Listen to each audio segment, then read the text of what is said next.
Female ভোটার্সদেরকে কিরকম include করতে পেরেছি সেটা উনি এমফাসাইজ করেছেন। তারপরে ওই যে হিল এরিয়াতে অ্যাওয়ারনেস রেজিং ক্যাম্পেইনটা কিভাবে করবেন সেটা জানতে চেয়েছেন। আমি বলেছি আমরা we have plans, UNDP is working, IFS is working. আরেকটা বিষয় ওনাদের কাছ থেকে জানতে চেয়েছি যে the abuse and misuse of AI.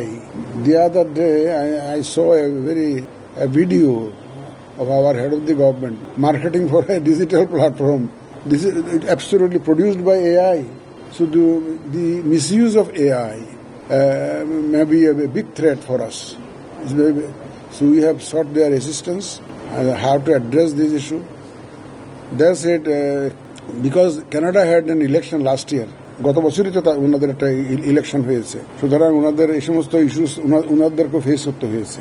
সুতরাং ওনাদের অভিজ্ঞতা থেকে আমার সাথে আলাপ হয়েছে যে ওনাদের অভিজ্ঞতা প্রসূত তাদের যে সাজেশনগুলো আমরা তাদের কাছ থেকে চেয়েছি তারা দিবে।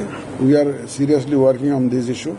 আশা করি ওই কানাডা আমাদের বিভিন্ন দেশ তো আমাদের পাশে এগিয়ে আসছে, and they have full confidence in the election commission that this commission will be able to deliver a free, fair and credible election. And এবং কানাডা অত্যন্ত খুশি যে আমাদের কমিটমেন্টের কথা শুনে, যে অত্যন্ত খুশি এবং তারা দে are highly satisfied.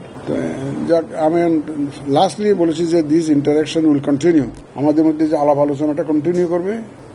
He said this is not my first visit, and yes, I welcome your more visits in the future because he has agreed to support us, So I am very happy with I am very satisfied with the discussion I had with them. উনি তো জানতে চেয়েছিলেন যে whether there is a specific date. I said no. I said no. The kind of help you say, I said awareness raising campaign, training, etc., because UNDP is already helping us, but there is a basket for a project by India. So every country is coming. The other day, Japan এসছে না, Australia এসে গেছে, Canada might also join. I said that you try to coordinate with them. তারা coordinate করে আলাদাভাবেও করতে পারে, তা আমাদের এই সেক্টরে ওনারা হেল্প করবেন আমাকে বলে জানিয়েছে। আমাদের ইউ তো একটা দেশ না, 28টা দেশের সাথে কোঅর্ডিনেট করে তাদের লোকজন পাঠাইতে হবে, ডিসিশন নিতে হবে। এই জন্য একটু আগে ভাগে জানাতে বলছিল, তো এই জন্য আমরা আগে ভাগে জানিয়েছি যে আমরা ইউ আর ওয়েলকাম।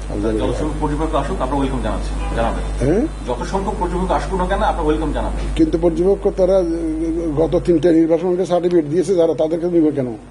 যে সমস্ত পর্যবেক্ষক গত 3টা নির্বাচনকে সার্টিফিকেট দিয়েছে যে খুব সুন্দর নির্বাচন হয়েছে, অ্যাকসেপ্টেবল ক্রেডিবল নির্বাচন হয়েছে, তাদেরকে কি আমাদের নেওয়া উচিত?